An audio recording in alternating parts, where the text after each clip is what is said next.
asked Devin yesterday to send me the participant list for this session or this institute yesterday, and I really got the chills seeing how this is such a cross-provincial initiative, and that we actually have everyone here represents so many different places, and places geographically, but also where you're at in terms of your mentoring initiatives and intentions. And to think what it was like 10 years ago, pretty much when I started. There are many districts that have traditions of mentorship that go back, a long way. What I found in my experience and in my particular district, we had a very rich tradition of mentorship, thankfully, to draw on when I came into the role. But what I found was we worked very much in isolation. And so Teacher Mentorship BC, which we now loftily call ourselves, really just started as me firing a few emails out saying, does anyone in your district do teacher mentorship? Because I'm new to this job and I'd really love to connect with some people who are also working on this. And what I found was that others were thinking that too, working in our pockets, working in different places, dealing with many of the same questions and dilemmas and issues. And so to see us now here today with so many different districts and regions represented, it's just really, I just feel tremendously thankful that as we move forward and construct a vision for mentorship in our province, wherever our new teachers land, that we're part of the same conversation. And yet still, and I'm sure that Nancy and Allison have built this in very much so, respectful of the different contexts that we all work in, the different regions and the different challenges that each one of our districts presents us when we are trying to attract new teachers to stay or keep them from leaving after a few years of struggle, and also to harness the very best of what they bring in fresh out of teacher education programs and in those first years of practice where there is a lot of possibility. And so that's kind of the thread that I wanted to follow today, was thinking about the given and the possible. So it's my understanding that you've had a chance to work on with your teams, the nuts and bolts of what you'd like to do next steps, what are we confronting in our school district or in our organization or at our site. And so that very much hands-on practical piece of planning and moving forward. And I guess part of what I'd like to contribute is just making sure that we're weaving back and forth between the practical, but also always bringing it back to our intentions in the work. And so I think research helps with that, and that's certainly one of the reasons why I felt the need to go back to the well, as it were, after having worked with new teachers in various capacities to get information, to get a new injection of ideas, but always keeping it and grounding it and keeping it real in the work that we do. So that going back and forth. So I guess the way I think about today is trying to contribute, if these three days are a tapestry of sorts, and each one of us contributes a different piece, that this will just be one of those threads to add to it, and that at the end of it all, we'll be able to make some sense of what it meant. So what I'd like, I'm hoping you have at your tables a little paper-clipped piece of statements. And the way I organize them, and I'm hoping this works out, is it's my understanding that people have come with partners or a district team. So at the very least, hopefully you have one other person that you can work through this pile with. And then there were some individuals who I think, if I have this right, came just on their own from their jurisdiction. And I'm hoping that people have someone, at least one other person, if not a few, that they can connect with at their tables for this conversation. Is that a fair assumption? Okay. So here's what I'd like you to do. There are 15 statements about mentorship. Reasons why school districts, organizations, provinces, countries in some cases, take mentorship on. What they would like mentorship to accomplish, the things that we want mentorship to do. And what I'd like you to do is take those statements and rank them in terms of what you want mentorship to do, what you really want. Like, what is your ideal kind of wish for what you'd like to see a high-functioning, high-quality mentoring program doing in your jurisdiction, wherever that is. There's also, I've included one blank sheet, there should be, if the 15 statements don't fully encompass everything, you can add that in your own writing as well. Okay? So part of this is to identify priorities. A part of it is to think about the language of mentorship and what our shared understandings are, and also where we might have some different thoughts about the meanings of certain phrases or aims. So to kind of clarify that a bit, and then to start to try to set some intentions for what we'd really like mentorship to do. Forget about logistics for a moment. Forget about budgets.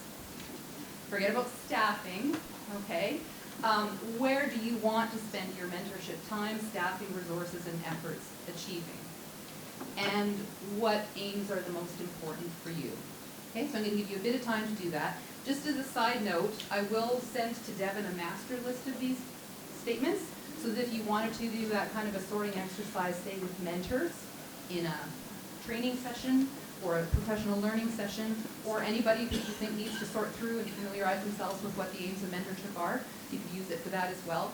But all of these statements are drawn from research literature that looks into aims and efficacy of beginning teacher mentorship, okay? And like I said, it's not necessarily a complete list, but they're the most commonly invoked statements. So 10 minutes to try to come up with your top priorities, paying attention to what doesn't make it as a top priority, and some clarification around that. And then we'll see where we're at in about 10 minutes or so, after some conversation and some sorting. Because of time, and because there are, so many different groups in the room, I think over 20, I won't, do a round the room to kind of report out, but just in listening in on some of the conversation, so very interesting.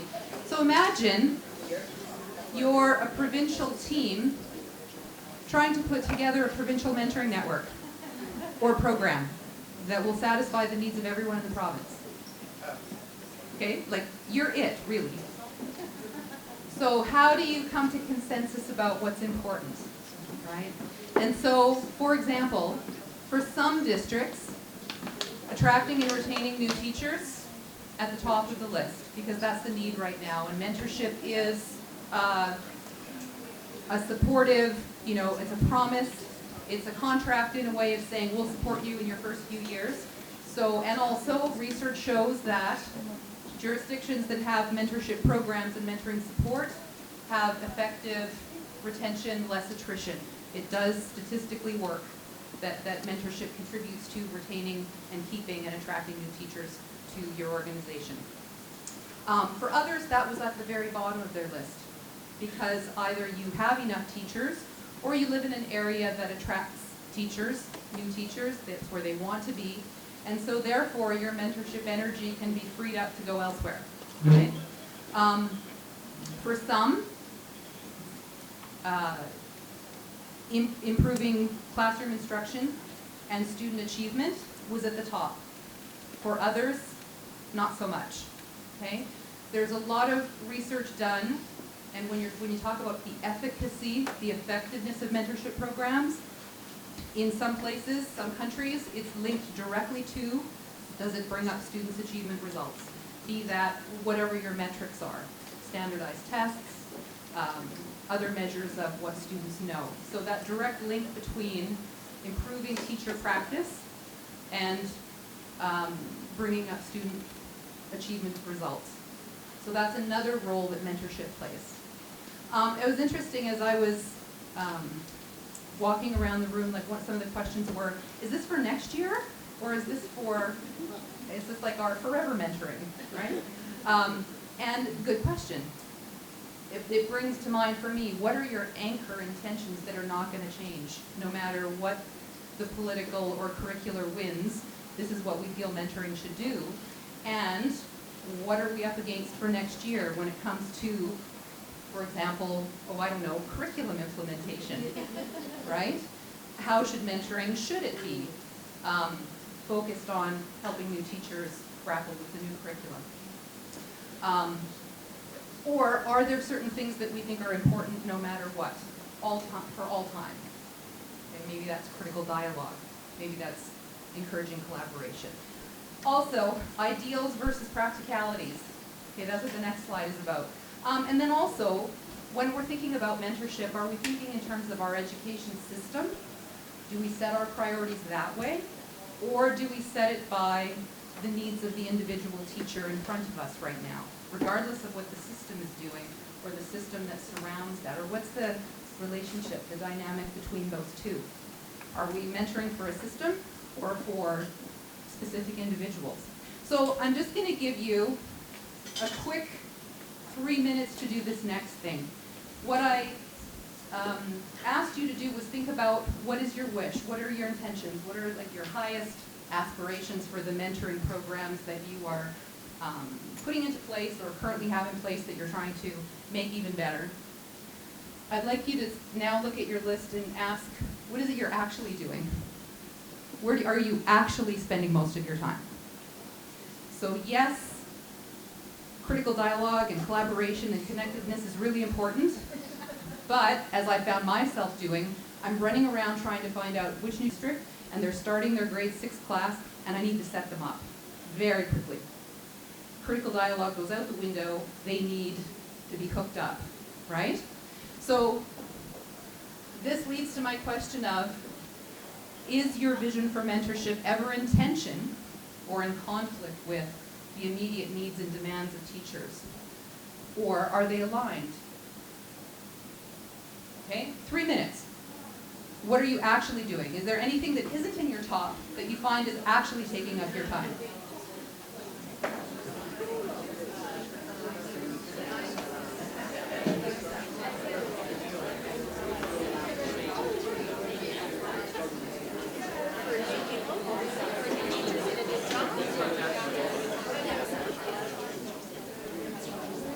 Hands up if anything shifted in the last 3 minutes. Just going from here's what we want to do to here's what we're spending our time doing. Okay. And that's just, it's not a, oh darn, or anything. It's just, that's just the way it is, right? That's when contingencies and the events of the moment kind of can throw us a little, right? Or make us rethink what our intentions are and priorities are, right? So it's just a way of thinking about how are you going to decide what your priorities are in your program.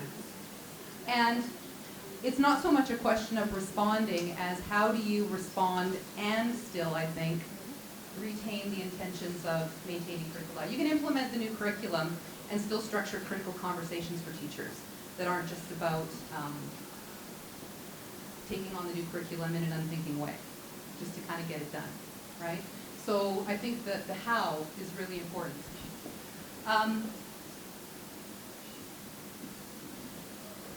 I've been really lucky to travel throughout BC a lot, so kind of trivia question if you know where these places are. I tried to be reflective of your regions, but you can just kind of discuss that. So here are some of the big questions I'm asking in my research, and asking in my practice too, are whose aims do mentorship efforts serve? Do they serve the new teacher? Do they serve mentors as a form of professional development? Do they serve school district HR departments who are trying to attract new employees? Does mentorship serve a provincial community of educators where we're trying to create standards for professionalism and classroom instruction so that we are stronger as a profession? In some jurisdictions, does it serve teacher colleges and teacher regulation branches because these are the standards of teaching that we can make sure new teachers are abiding by? It becomes that. My question then is that still mentorship? And also, when you're trying to decide if you've been successful, what are your markers going to be? How do you know you're being effective? What is it going to sound like? What is it going to look like in practice? In what new teachers are saying and how mentors are growing in terms of their knowledge and understanding? How do you know you are getting there? What will your, because sometimes we're just so busy doing, and coping is kind of like, oh, hey, we did a great job on that actually. Well, how do you know, right? So how are you building in assessment, I would say, but internally driven within your program as opposed to being answerable to some outside body. That said, when it comes to getting money, we have to be able to report out on, and one of the things we talked about in our mentorship network often is how do you gather information and evidence about your program so that you can take that to whoever it is needs to hear it in terms of gaining support for your program. And this is even closer to the work that I'm hoping to be doing. What roles do mentors believe they should fulfill for beginning teachers? Do you have a common understanding as a community of mentors, or if you are going to be the facilitator or the individual or the team of individuals that mentors, is there some common understanding? Is there diversity of opinion? How do you welcome that into the conversation and construct conversations about that? And where do our notions of what a good mentor come from? What does it mean to be a good mentor?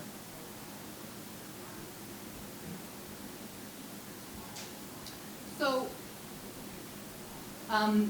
getting into research, academics being as tentative as they are, I think we're all here because we believe mentorship can do some good. So there's growing consensus that acknowledges the value of some kind of support for beginning teachers, with effective mentorship being seen as one of the most crucial components to support individual beginning teachers' needs. So a meta-analysis of research says, yup, mentorship does work for a variety of different reasons and in a variety of different contexts. So great. We're here for a good, it's all good. By the way, I think Allison and Nancy and Devin have included the introduction to this pan-Canadian study in your information package or booklet, is that right? Yeah, and I think you have the link to the full one as well. But this is an actual, it's a study that looks at mentorship across the country, at all the different provinces, and the work we're doing here in BC gets a nod there. The other thing, the bold is, this is what stood out for me in terms of some of the topics that came up in the research. Our review established that beginning teachers often feel pressured to make a good impression in their schools, and subsequently they are unlikely to want to reveal any problems or concerns that might be seen as a weakness. So my question right away is, why is that? Okay, so not so much how can mentorship support that, but what is it about our system that makes new teachers come into the profession and feel that way? And there are a variety of complex reasons, from scarcity of jobs to establishing their professional identity to wanting to be in control of their instruction and classroom management to how they relate to their colleagues who may have more expertise than them. And so then the question is, how does mentorship respond to that? And another commonly invoked reason for why we do mentorship, teacher qualities and abilities are the most, and you can see study after study that link teacher efficacy to improve student achievement and educational systems achievement. So good teachers, for the most part, leads to better quality education and student achievement. So the earlier we can start new teachers on that track, the better. And then, because follow the money, quality induction programs pay for themselves, again my bold, with reduced attrition and improved learning. However, the quality of training received is critical. So we need to have good quality mentorship to get that economic, fiscal benefit, I guess. And I think these were reflected in some of the statements. Some of the most commonly invoked reasons in research literature for why we have it. Attracting capable candidates, reducing attrition, improving new teachers' job satisfaction, so they actually like being at work and they feel confident in it, professional development, both for new teachers and for their mentors and everybody around them, and improve teaching and learning. So my question is, are you feeling tired yet? We have to try to achieve all of this through our mentoring programs. Okay? So here's my beef about how much mentorship is left holding.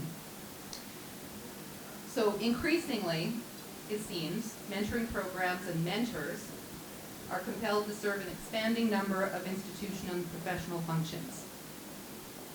So my question is, how is it that mentorship sometimes, not in all cases, and I'm looking for the situations where it isn't, how does it function as a solution or a fix?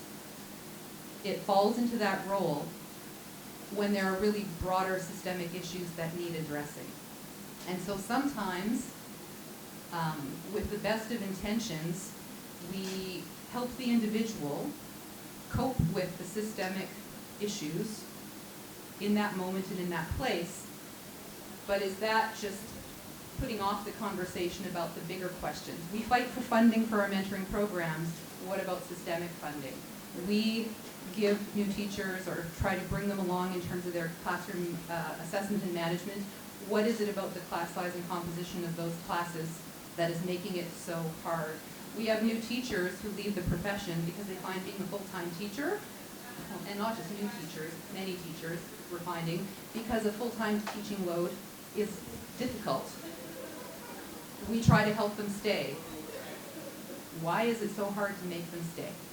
All right, so some of those are systemic and need to be dealt with, I think, by other jurisdictions, and I think some of them are about mentorship. So how do we discern what we can and should do while still using mentorship perhaps as a way of shining a light on the issues that need to be addressed in our system? How do we differentiate? How do we set our priorities? So I'm always interested to know, when does mentorship, the act of mentoring, and the conversations we have, and the work we do, and how we go about it, how does that invite critical consideration and reform and a creation of what's possible? So when we run into those walls with our new teachers and in those conversations, what's creating that wall? What's that about? And is it our job to break through it, or is it our job to ask different questions?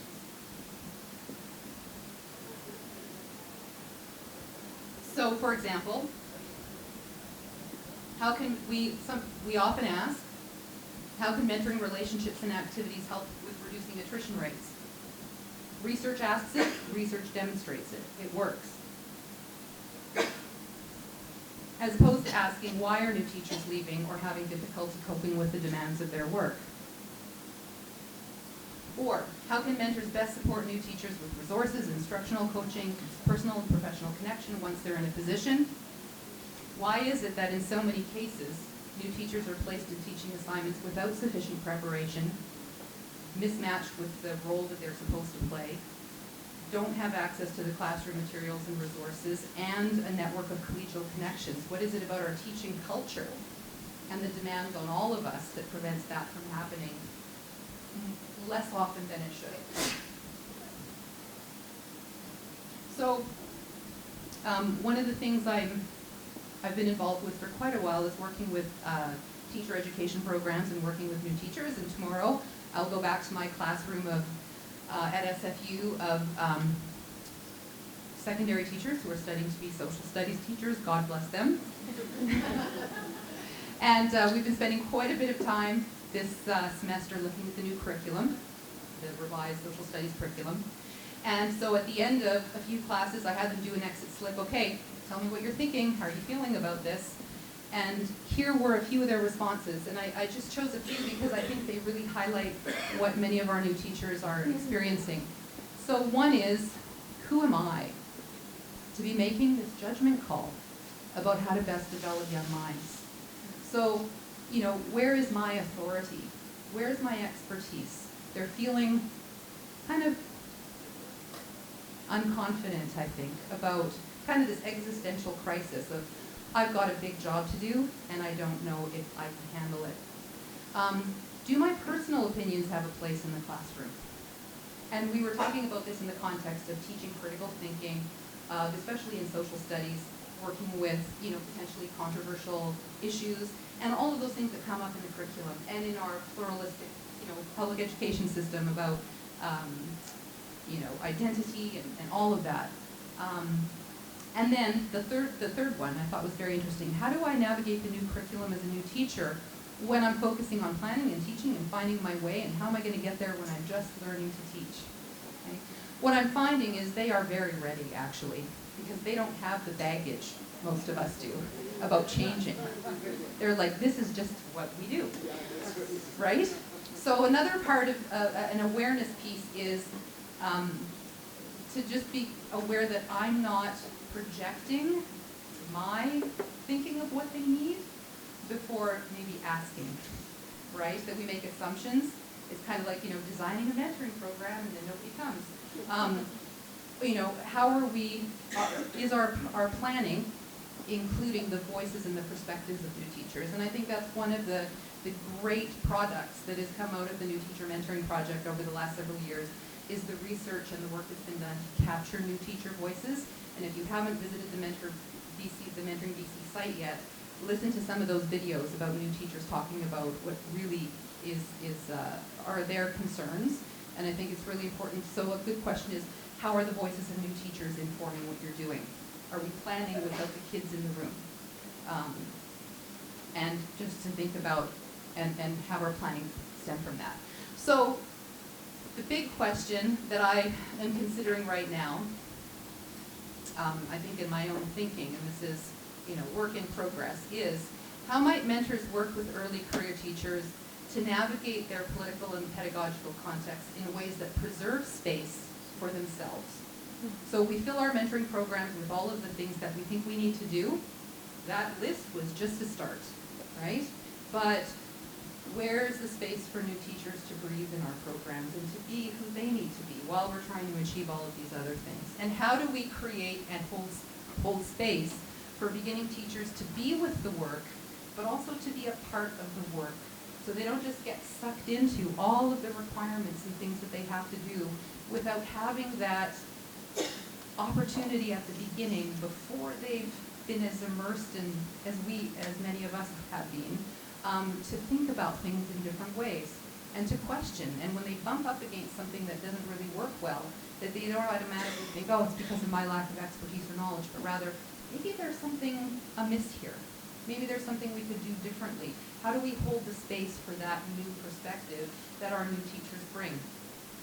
So what I'd like you to think about at your tables, and maybe share if something comes up, is to think about a moment, and this might be with a new teacher, but it also might be with a not new teacher, or it might just be in a situation where you were with a colleague or anyone, where you felt you held it off. You held a space for just whatever it was that needed to come forward to happen. As opposed to, well, I'm just going to leave it there. So what was the problem or the situation that presented itself? What did you say or not say? Sometimes what's important is what we don't say. Or what did you do or not do? And what happened?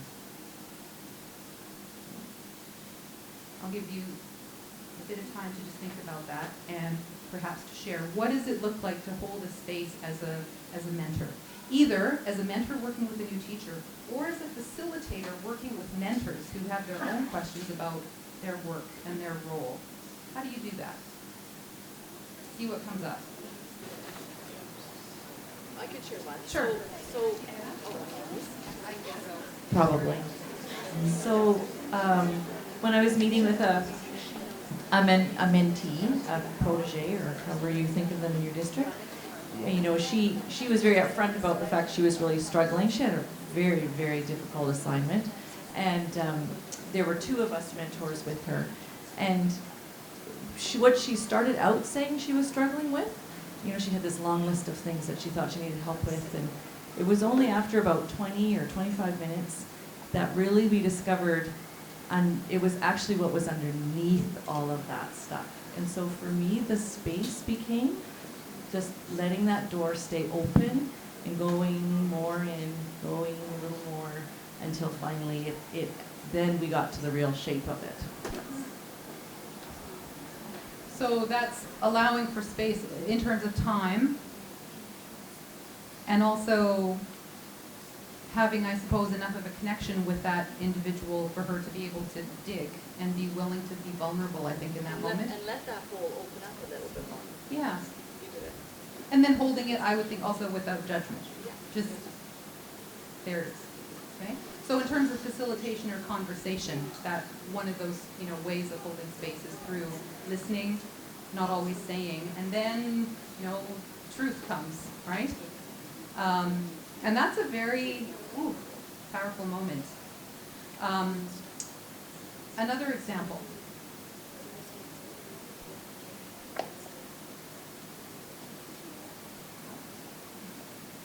So I kind of feel like holding the space for an individual teacher, new teacher, to me is the same as what mentorship does for our entire education system. Right? That as long as we're holding a space for getting teachers together, first of all, collaborating, sharing expertise, goes both ways, it's mutual, we teach each other. And as long as we kind of preserve that space for teacher conversation and dialogue and learning, again, regardless of what swirls around us, but also that we negotiate what it is that's coming in together, to me, that's the strength of, I think, our BC teachers community, our teaching community, and yet it is so hard to do. There's so many pressures. So my hope today was just to prompt a few questions about that, to have you think about those statements. Like I said, I'll post them to Devin, just the master list. Feel free to use them as conversation starters or however you wish. And just to leave you with this thought that, to me, when mentorship, here's my hunch. Now I have to write a PhD to prove it. But no, I don't do it that way. I haven't come to the conclusion yet, but I'm kind of reaching for it, which is that mentoring relationships, I think, have the potential to serve what is truly an educational purpose. Educational in the sense of transformative, right? Where beginning teachers can discover themselves as professionals, and also that their new knowledge enables them not just to cover off what it is they need to cover off and serve whoever it is they need to serve, but to see possibilities in teaching that can redefine our system and our community and our profession. And I think that's what new teachers bring. And so for as long as we can hold that space of potential with them, I think that to me is what, in part, the role of mentors, the role of a mentor is at its heart. And to me, that's what's rewarding about the work. And what's great, and I'm sure many of you in this room have had this experience, where you see kids you taught in high school, they've now become teachers. Or the new teachers that I work with at SFU or at UFV are now teachers, and I got to sub for them a few weeks ago because I'm a teacher on call right now to fund the PhD habit. But it's great to see them stay, and it's wonderful when you see them thrive. And I think ultimately that's one of the joys of the work, that we then have them as our colleagues, right? And then you see them go on to mentor others, and so it continues. So thank you for taking time out of your July to be here and to do this work together. And I have many different email addresses. I did put my SFU one on the PowerPoint, which I'll give to Devin, and it will be there. But feel free to be in touch. And I'm sure we'll all see each other. And if you're interested, and if you're in the Lower Mainland, our network Teacher Mentorship BC will meet again 3 times a year, as we've done for 9-10 years now, to discuss all things mentorship.